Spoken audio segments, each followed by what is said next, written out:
Greetings. Welcome to another edition of Meet the Author from YMAA Publication Center. Today I'm talking to Nick Loffree. And Nick, why don't you introduce yourself to our viewers? Cool. Well, I teach Qigong mostly for a living, largely on YouTube these days, and then have e-courses and stuff. Been into Qigong since 2012, into yoga and meditation since 2007.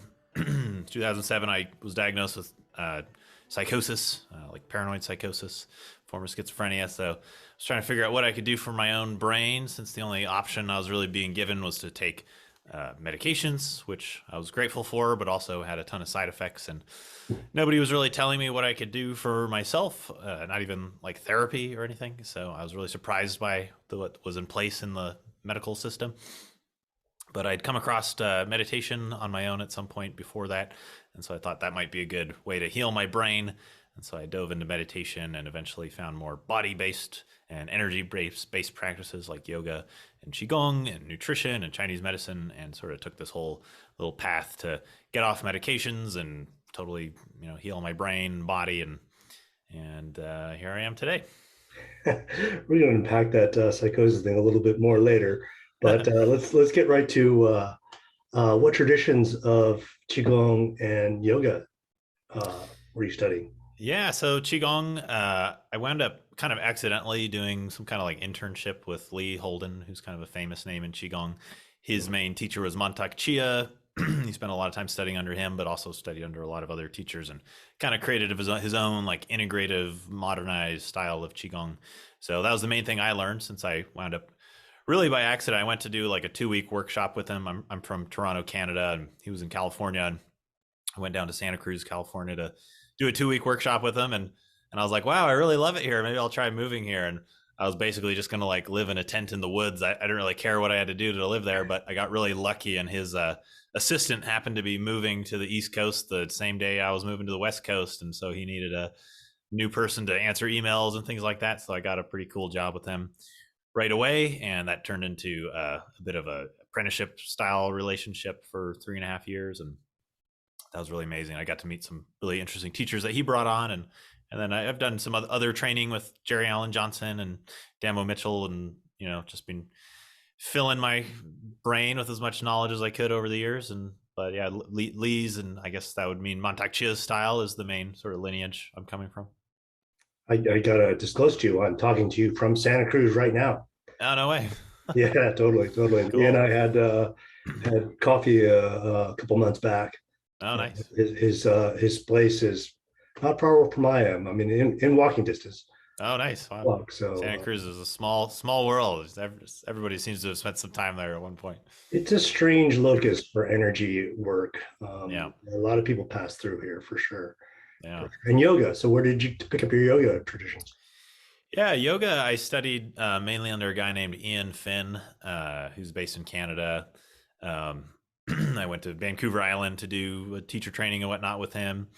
It was kind of funny. I spent several years, probably like 5 years, where I was just working on myself, trying to heal and everything, and doing yoga, a lot of DVDs and stuff. And I got to the point where I was actually enrolled in business school. I was studying like advertising, and I just decided like this is what I want to be doing. Like I was like trying to be advertising for like eco-friendly products or something. Like that was my whole vision. So it's not like I did like a total 180, but I did decide like, you know what, I'm so into this yoga and meditation stuff. It's helped me so much. Like I want to do that for a living. And so I signed up for this yoga teacher training. And I went all the way to the other side of Canada to this like remote island to stay for 20, 30 days or whatever, and do the certification. And what I wasn't expecting was like how different it is when you're doing yoga for like an hour and a half per day to doing like 5 hours of yoga a day. And around the same time, I was getting really inspired, like, part of the yoga world is like become a vegan, become a vegetarian. And I think the combination of this, like my body not really being necessarily ready for a vegan diet, and like the lower protein and the lower calcium, it's just stuff like that going on. Combined with all this extra stretching and straining I was putting on my tissues at the time, just seemed to combine to like give me like tendonitis all over my body, and like ligaments, like over all these problems. I'd never experienced a single problem in yoga the whole like 4 years or whatever I'd been doing it up to that point. But once I was doing the teacher training, everything just started falling apart in my body. And so around that time, I'd been introduced to Lee Holden and Qigong and everything. And so I was already getting kind of inspired by that. And I got home from this training. I go to a physical therapist and I'm like, hey, like, can you fix my tendonitis or whatever? And he's moving me in all these directions and like, does this hurt? Does that hurt? I'm like, no, none of this hurts. And he's like, well, what does hurt? Why'd you even come to me? And I'm like, well, it hurts when I do yoga. He's like, well, Stop doing big yoga. surprise. Maybe you should stop doing yoga for a while. And I was like, darn, man, I literally just took all the tuition money from my last semester of college. Like I was going to graduate college, but I took that tuition money out and put it in a yoga teacher training. And so I was like fully invested in this thing. And now I had nothing, you know?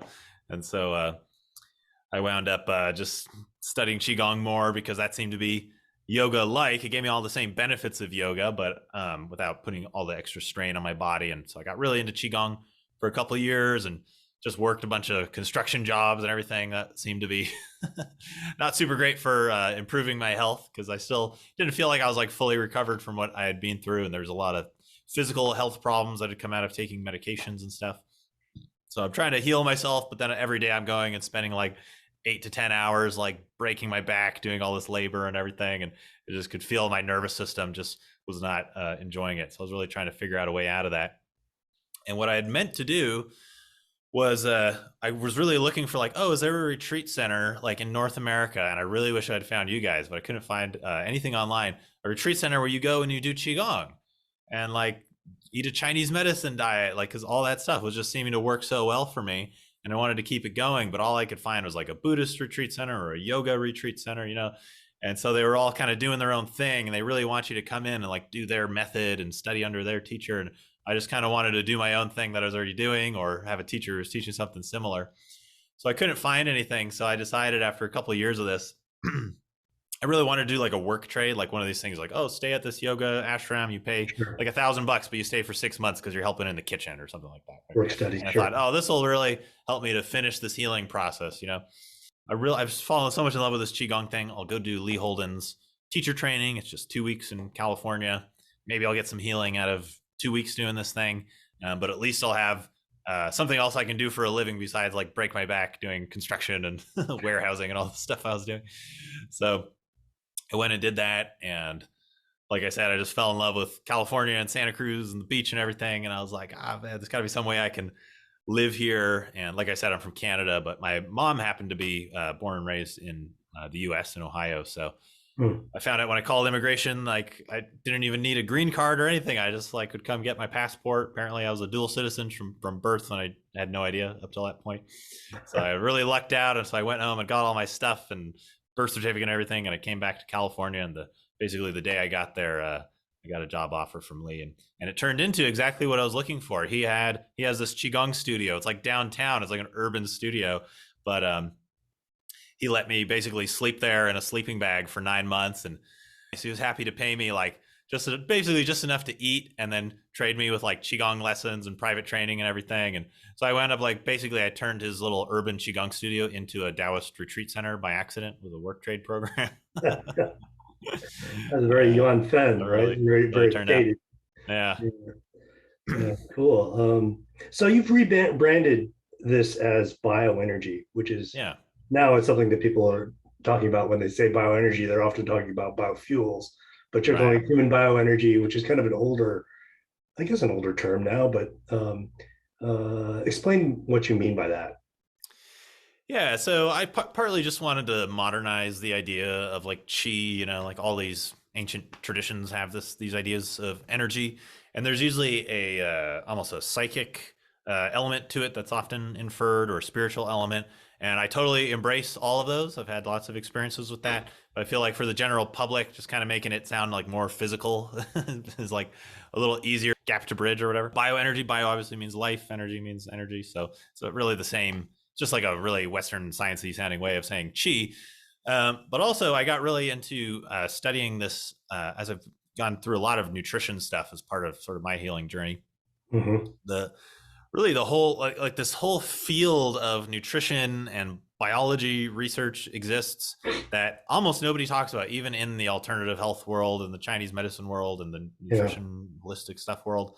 There's this whole little sub world of like alternative medicine that they call the theory of bioenergetic health, and it's probably its main guy sort of thinking of this and pushing it nowadays. His name is Raymond Pete, and he's basically a biologist, but with a very like anti-authoritarian mindset. So he really kind of seems to have a knack for sniffing out where like politics and games and authoritarianism kind of sneaks into science and into biology and nutrition in particular. And he's really kind of built on the work of a lot of scientists that have come before, whose names would be actually often very recognizable, but whose theories weren't really taken in whole. People took little parts of their theories and drew from them to improve science. But so some of these would be like Hans Selye, who was like literally part of the Rockefeller Institute of Medicine. He was a big name at the time, but people just took little bits of his theory, not the whole thing, which was this theory of stress. And like, how do you describe stress in an organism in general? Not just like, oh, here's cortisol, but like, what is stress? What is the wear and tear that organisms are constantly going through? And what do stressors from the environment? What does the body do with that? And he basically found this reaction that the human body, and actually all animals' bodies, or mammals at least, have the same physiological reaction to all stressors, whether you inject them with this or that toxin, whether you put them through this or that emotional stressful situation. They all have the same reaction, and it's for the adrenals to up their production of their hormones. It's for the lymphatic system and the spleen to start to shrink. The lymphatic system, including the spleen and the thymus, to start to shrink. So your production of like white blood cells and stuff starts to go down. And for the digestive system to start to develop hernias. You think like leaky gut, like not necessarily like full bleeding hernias, but the leaky gut situation will start to arise. Sure. So this guy figured this out in like the 1950s or 60s or something. And he discovered it totally by accident. He was just injecting mice with like random things, and he noticed that like no matter what he injected them with, they had the exact same physiological responses in the body of these three things happening. And he basically spent his whole life creating this theory of stress out of that. Anyway, so Ray Peets took on his work, Otto Warburg's work, a few other people, and has sort of created this theory of bioenergetic health, which is a theory basically of how the human organism isn't just parts, like mechanical parts working together, but it's fields, like energy fields that are interacting with each other, a flow of energy. He's looking at it more in terms of electrons and metabolism and whatnot. But I just found it was so similar to what they were trying to describe in Chinese medicine, in Qigong, where the flow of energy through the body is creating fields in the body, and those fields and flow are supporting the structures of the body, and that the structure of the body, the way we hold it in Qigong or the way we manipulate it with massage, is directly going inside and influencing the flow of energy in the fields. And there's this two-way relationship between energy and structure. And that's like exactly 100% what we're talking about in Qigong. Also, this theory that when the body's undergoing stress and you have a stress response in the body, there can be a temporary boost in energy, but over the long run, metabolism and energy production get suppressed by stress. And that when we have low stress, that metabolism and energy production go up over the long run in the body. This is basically exactly what we talk about in Qigong. Low stress equals more energy equals lower stress. And so when I found this guy basically describing everything we talk about in Qigong in terms of physics, like biophysics, basically, but he had never studied Chinese medicine. It's not like he looked at Chinese medicine and was like, oh, I'm going to work backwards from here and, bend a bunch of data to make it fit my preconceptions to prove Chinese medicine right or something. He just totally on his own will, just looking at the data himself, discovered this entire theory of bioenergetic health that just by coincidence or not matched Chinese medicine.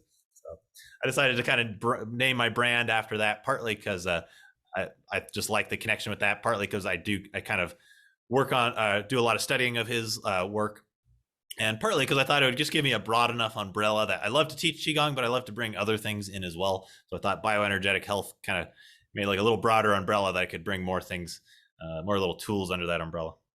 Sure, it kind of dispenses with the baggage of Qi and Qigong. I mean, how do we even spell Qi? That's so problematic with the Q and the just P. the pronunciation just is a mess. Yeah.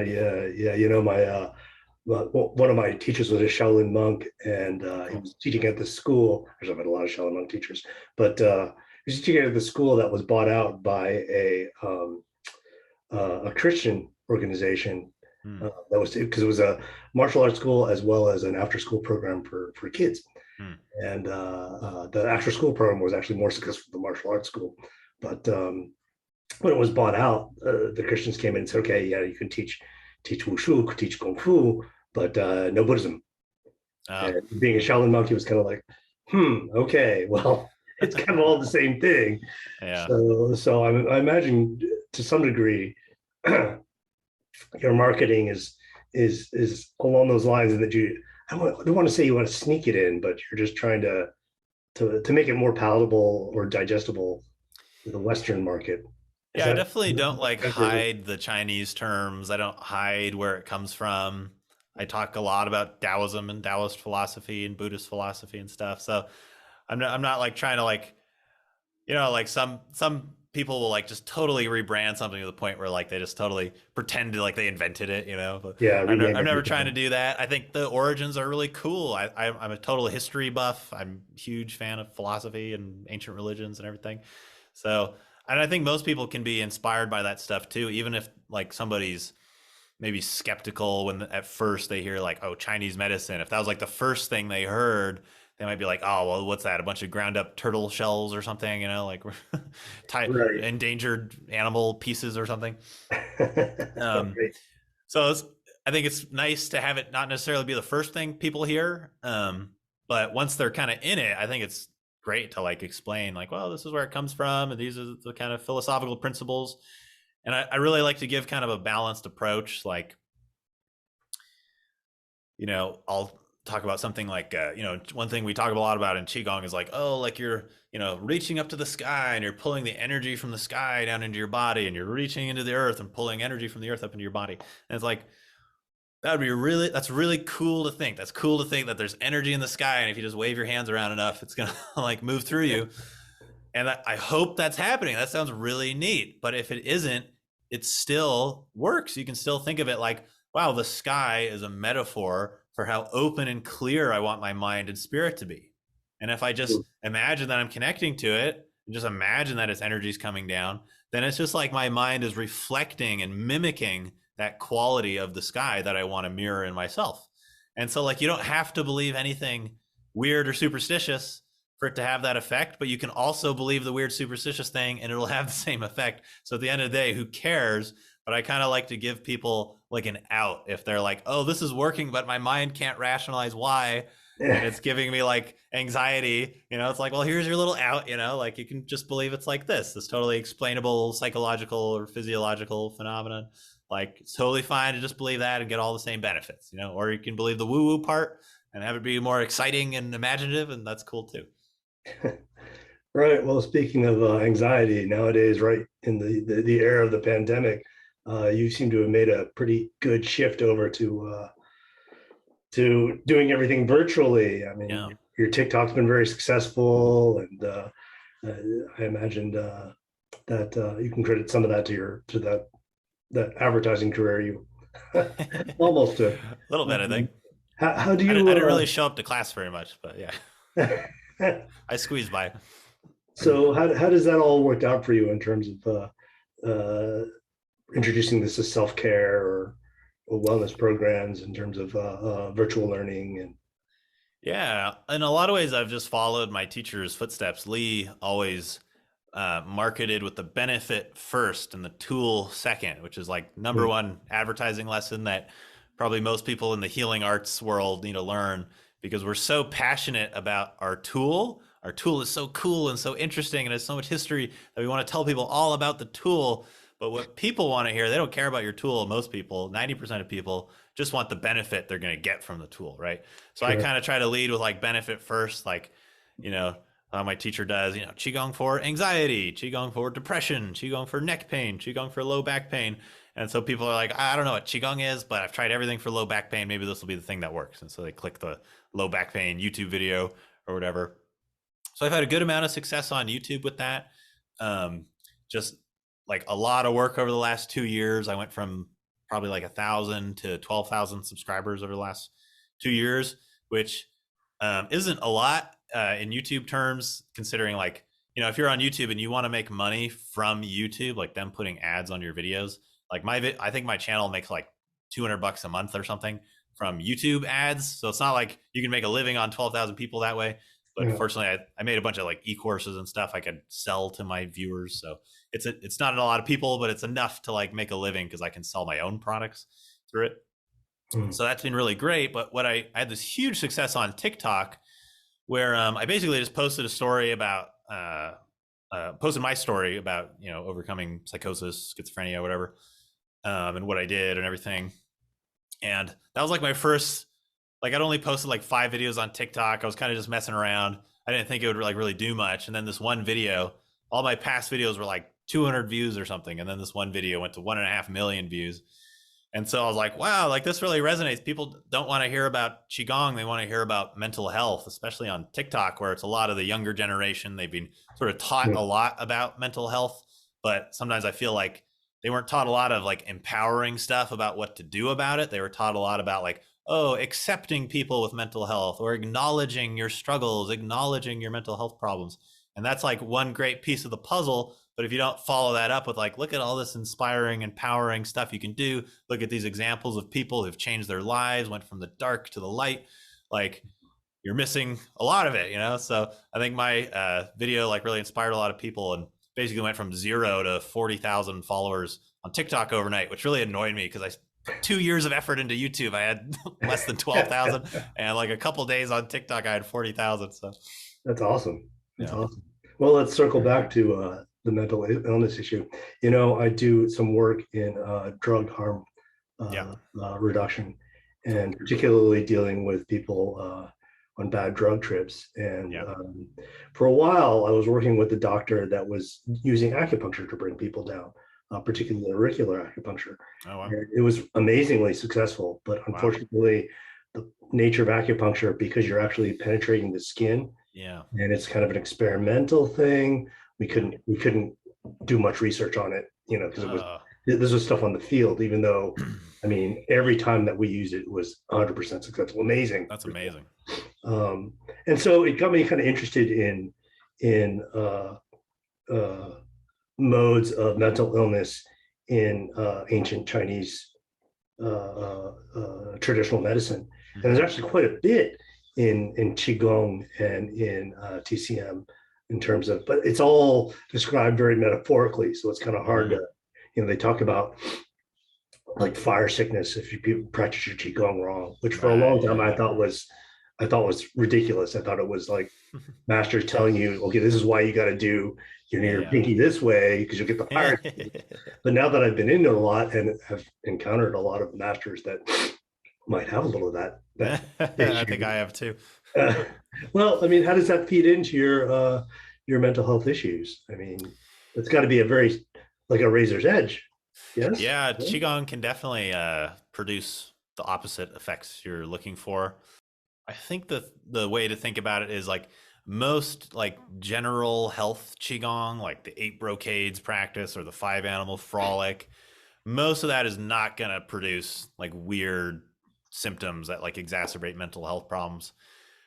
Like the average person who does qigong does like just take general health maintenance, harmonize the meridians, open up the body, stretch, do some deep breaths.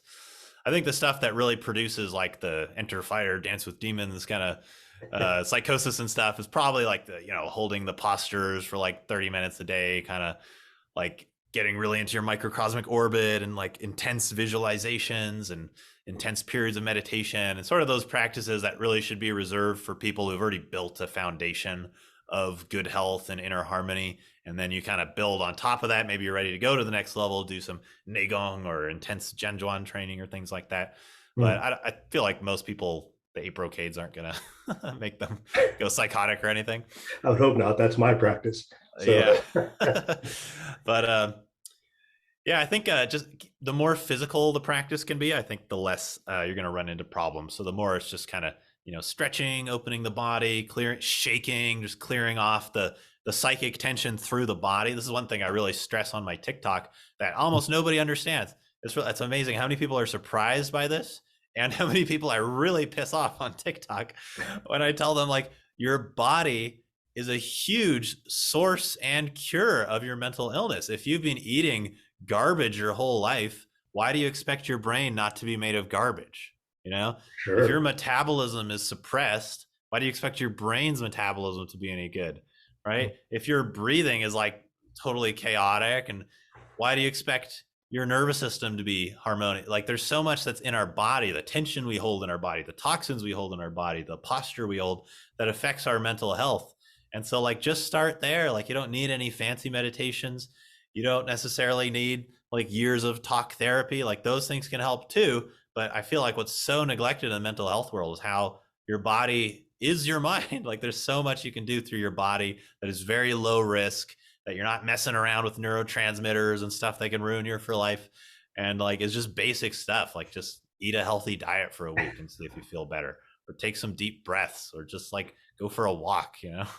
Yeah, Descartes did us a great disservice by separating that mind and body, right? Right. Yeah. Uh, well, thank you for your time. Where can people find you on social media? Well, since we talk about my TikTok, you can find all my goofy stories there at Nick of Chi, spelled with a QI, as we mentioned. Really ridiculous. Nick of QI. And Instagram's the same, Nick of Chi, Nick of QI. And on YouTube, just my name, Nick Loffree, Bioenergetic Health. Very good. That's where you'll find all my free stuff, anyways. Excellent. Excellent. Well, that's the gateway. Thank you for your time.